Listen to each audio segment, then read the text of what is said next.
Hey friends, it's Jess back with another Misfitmakers Besties tutorial, and this week I'm showing you how to put fabric on a handled tumbler. So we're going to jump right in today, and I'm using a 40-ounce tumbler from CCDIY.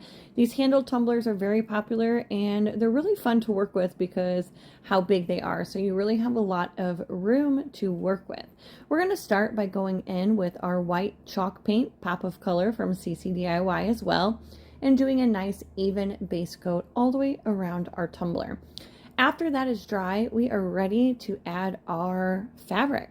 My custom fabric is from Mindy over at Wicked Lou's. Check her out. She might have some of these left, but she made this adorable fabric for our Besties tour stop in Joplin this past year. So we just love Mindy, love all of her fabric choices. Definitely go check her out. I will link all of the supplies along with discount codes down below. All right, so we're using Quick Coat to adhere our fabric, and I'm just doing like 2-inch sections at a time, and then I'm holding my fingers so I can using my fingers to hold the fabric in place so it does not move. Quick Coat is the way to go when you are using fabric. I know a lot of people like their Mod Podge, but me personally, Quick Coat dries really fast and you're able to move on to the next step quicker when using Quick Coat compared to Mod Podge, in my opinion. But again, if you are a Mod Podge girly, use whatever works for you. So we're going to do this all the way around our tumbler.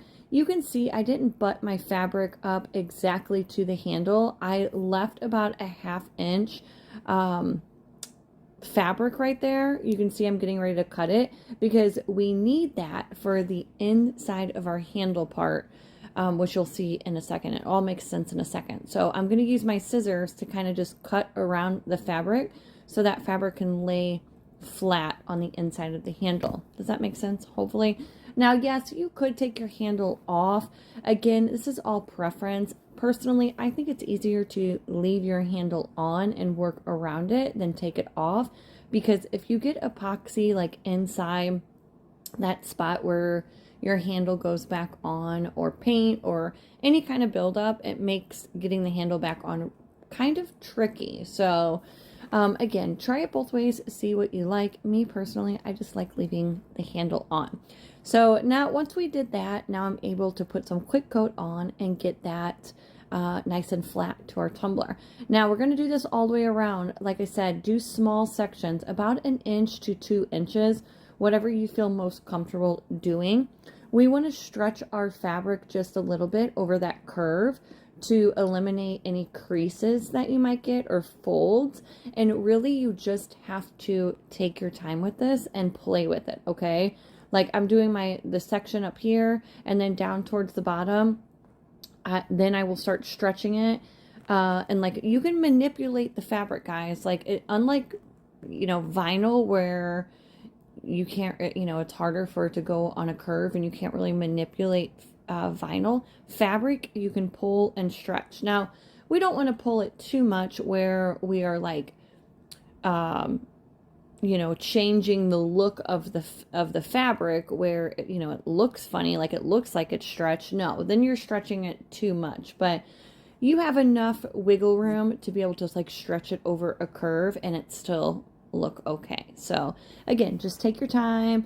Your fabric towards the bottom will start to go up some. If that's happening, that means you're doing it the right way. Okay, you see I have some creases down here. I'm just working those creases out, and again, taking my time, placing my fingers on top, holding it in place, wait for it to dry, and then move on.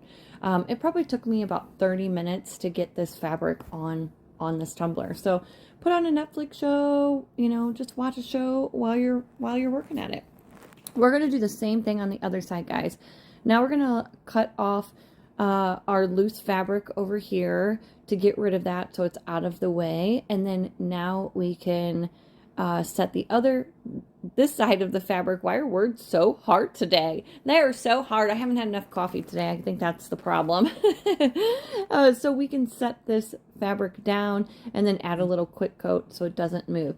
Here I have a pair of tweezers. This really seemed to help because I have long nails and I just couldn't get like my sausage finger like underneath the handle part. So I was using those tweezers to kind of help me push the fabric down, and that really, really helped, guys. So, all right.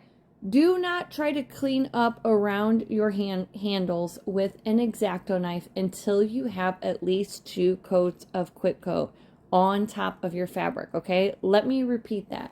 Do not try to clean up your fabric with an X-Acto knife until you have 2 coats of fabric on top, guys, okay?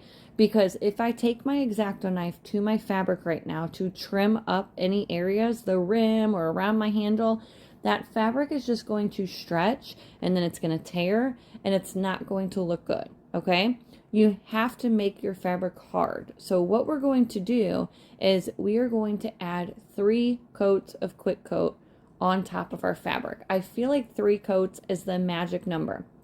Now, you don't want to saturate your fabric, okay? If you add too much quick coat, you can be left with some oil slick spots. We don't want that. There's no getting rid of those spots once they're there. So for me, at least the first coat, I go really, really thin. So maybe, you know, possibly I don't have to go that thin, but that would be my worst nightmare, to do all of this work and then add too much because I'm in a hurry and I'm trying to rush, and then I end up with slick spots. Like, I would cry. Okay, I would throw the cup away. So nice and thin, all right? Use a gloved finger. You can also use a silicone little brush, and we are just going to brush that on all the way around. You can dry it with a heat gun, or if you have another project that you're working on, you can go back and forth. After the second coat, you should notice like your fabric starting to get hard, and then after the second coat is dry, you can do the third coat, and I always let my third coat sit for at least a few hours. Usually I'll just let it sit overnight if I'm not in a hurry. You will notice a difference. Like, the longer you let that sit, when you come back to it, your fabric should be like super, super hard, where you can clean up your rim with an X-Acto knife and clean up around those handles and not have any issues with your fabric tearing, okay? If you notice after 3 coats, your fabric is tearing, you're not getting a clean cut, you need to do another coat. Maybe not a coat over the entire thing, but at least on that spot where it's tearing, just add a little more quick coat, let that dry, and then try again, okay? If you've never done fabric tumblers, they're super fun, guys. I just feel like they can be a little tricky, and you have to, some of it is just trial and error to see what you like and what you don't like, but do not give up on the fabric cups. Mindy has so many beautiful patterns over there to choose from. In Joplin this year, we also did fabric coasters, which I believe we have that tutorial posted if you missed it. And fabric coasters is just another way to showcase that beautiful fabric if you're not a fan of doing it on a tumbler. Mindy also makes some fabric pins. I have not tried a fabric pin yet. That seems a little tricky, but I'm working my way up to it, okay? So, like I said, definitely go check her out if you're new to the fabric tumblers. Okay, next step, I'm gonna go in with my brush and my pop of color from CCDIY, and we are just going to paint this part showing. You guys know I like to have my base coat down first on whatever glitter color I am using. I'm not taping my fabric off or anything. I'm just butting it up right up to the fabric because we're going to cover this up with glitter and we're going to do an ombre. So if I get a little bit of paint on my fabric, that's okay. Here you see I'm cleaning up my top rim because I let my cup sit overnight, and I am just, I know it seems like I'm doing like a chopping motion, but I think it's just the way the camera's set up. It's kind of hard to get a good angle with these handled cups. But you'll see in a second, I got a nice clean cut all the way around my rim. So that tells me, okay, good. I have enough quick coat on there where it just kind of cut like butter. Okay. All right, so now it's time to glitter. So I'm going to use epoxy as my adhesive, and I'm actually going to drag my epoxy about halfway up my cup. I'm adding a very thin amount. I'm not trying to saturate my cup. I'm just trying to add enough where that glitter has something to stick to. Okay, so of course I'm making sure the bottom part and the bottom of my tumbler is good. And then just with that, the epoxy that's on my cup, I'm going to drag it all the way up to about halfway up our cup. Okay, look at that little ASMR. Did you see me just flick that handle or flick the lid off? Who am I?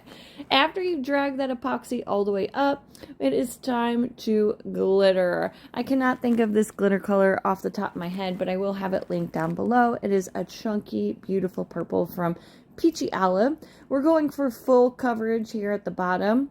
Okay, now if I were thinking, I probably would have put a fine glitter down first, like a fine purple, and then went in. That's what we did on our live tutorials. So if you're in the Bessies, check out the lives. We did it a little differently because chunky glitter around your rim can be a pain in the butt to get flat, but that's okay. We did it and it turned out great. But just future reference, you know, just grab a fine color in the same color and add it around your rim to make your life easier.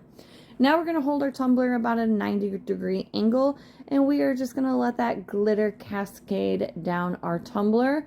Tap, tap, tap, very soft, and just let it fall wherever to create that ombre effect.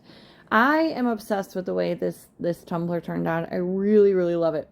We're going to let that dry all the way. Do not forget to remove your painter's tape, guys, okay? Also, pat down all of your chunky pieces. This is the chunky glitter, so make your life easier and pat, pat, pat, pat that down. After that dries about 2.5 hours, because we're using a facet, you can go in for your coat of epoxy. I used 40 mLs of facet from CCDIY. That was dry in about 2.5 hours, and then I sanded and did another coat of facet, and voila! That was it, guys. I don't think I'm going to add a decal to this one because it's super cute the way it is. I also have some different background and different lighting here for you guys at the end because I just love the way this turned out, and I think that you guys need to see it in all the different lightings. But I hope this tutorial helps, inspires you. Leave your comments down below and tell me what you guys think. Bye, guys.